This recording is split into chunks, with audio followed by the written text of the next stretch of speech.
Kay gayon nga gihatag ninyo kanamo nga makaserbisyo sa atoang nasod. Daghan kayong salamat.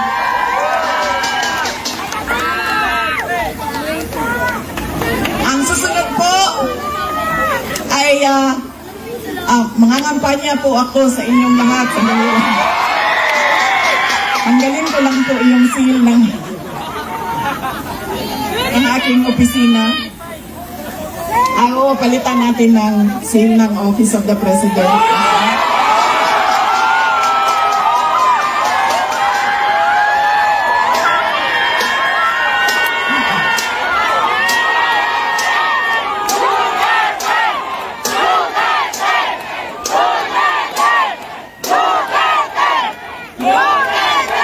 Tinanggal ko lang kasi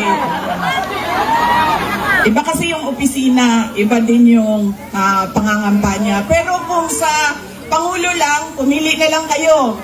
Si Isko Moreno o si Sara Duterte, wala kaming problema.